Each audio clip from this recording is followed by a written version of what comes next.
live! Hey YouTube, I'm about ready to fire this thing up, but before I do, there's a couple things I wanted to go over with you guys. I still need to put the coolant in, no big deal. Got to put the oil in. I already got the old oil drained out. New filter is down there. I am going to go with Valvoline VR1 20W50. It's what FP recommends for their red and their black turbos. I'm going to use that.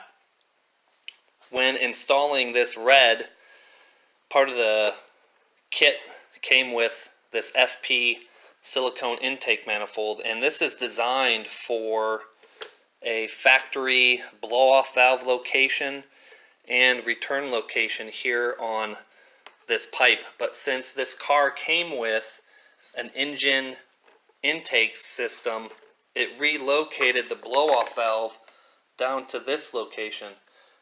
I went to install this and I realized that I was going to have to do quite a bit of modification to get this blow-off valve to fit.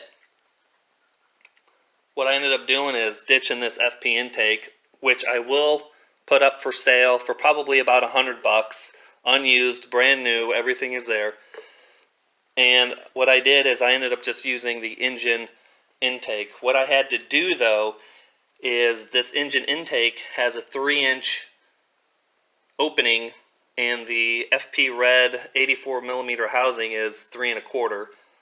I went on eBay and just found a cheap 3 1/4 to 3-inch reducer, and then I was able to reuse this engine pipe here and the blow-off valve, and everything fits perfect. It fits good. I'm happy with it. Also, while I had the car jacked up in the air, I installed the catless pipe here to replace the resonator. In a previous video you saw that the resonator was starting to fall apart on the inside and create a restriction.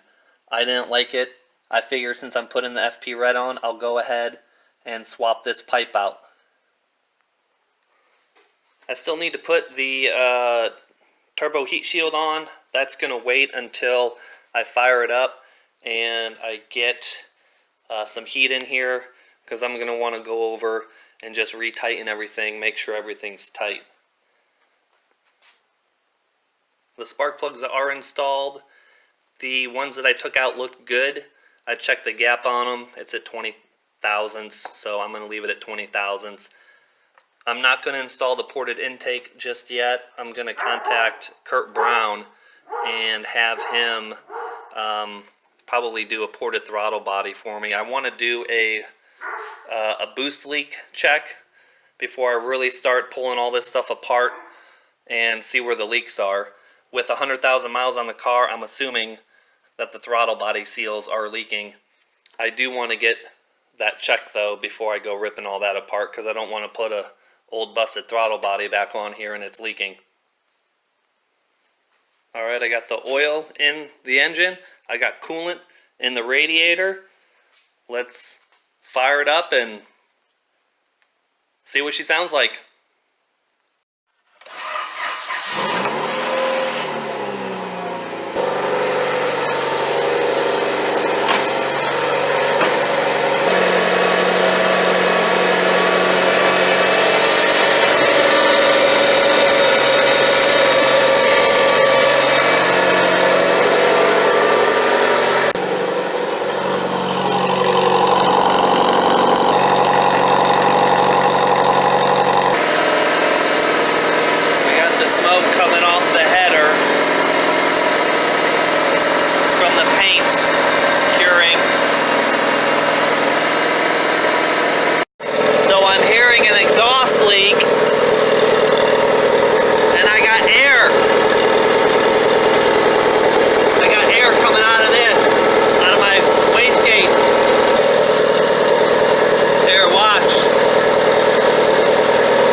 Okay guys, The first fire didn't go as planned.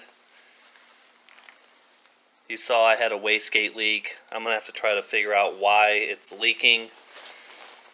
I have no idea. I might have to call FP. I'll fiddle around with the wastegate here. It just doesn't seem like it's shut. I don't know what's going on. But stay tuned. I'll have a video on trying to figure this out.